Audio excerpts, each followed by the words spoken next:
Siamo qui questa sera a festeggiare la serata Oscar Green, il premio dedicato all'innovazione in agricoltura per i giovani agricoltori, giovani che hanno saputo trovare innovazione non solo in un prodotto ma in un processo, in un servizio, in tutta la filiera agricola. Sono idee innovative, sono imprenditori giovani, sono imprenditori che hanno voglia di cambiare questo mondo e cambiare il volto della nostra agricoltura, per cui questa sera li celebriamo in un contesto che è da Oscar per fare in modo che le loro idee abbiano successo. I giovani di Coldiretti sanno dimostrare che effettivamente portano innovazione e un continuo aumento di addetti ai lavori. Si parla di un aumento del 12% di aziende giovani e quando parliamo di giovani parliamo di under 35.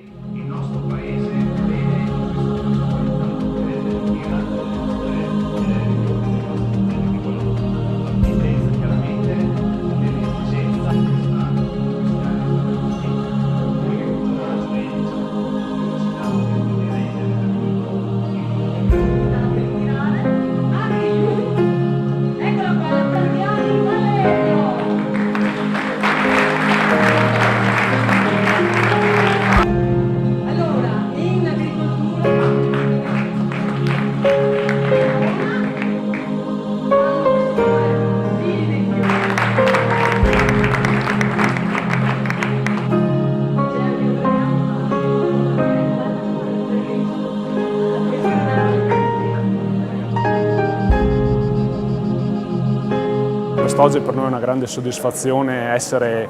tra i vincitori di questa manifestazione a livello nazionale e qui appunto oggi siamo alla finale regionale e siamo veramente fieri e per noi è un punto di inizio, un nuovo punto di inizio che ci dà ancora maggior stimolo e maggior voglia di fare nel continuare la nostra missione. L'azienda agricola vescovana si occupa di recuperare culture antiche come rose antiche con cui faccio cosmetici e collaboriamo anche per sperimentare grani antichi, nuove culture e abbiamo anche un'associazione culturale all'interno di questa azienda agricola, una scuola di musica per bambini e noi vogliamo unire musica e agricoltura.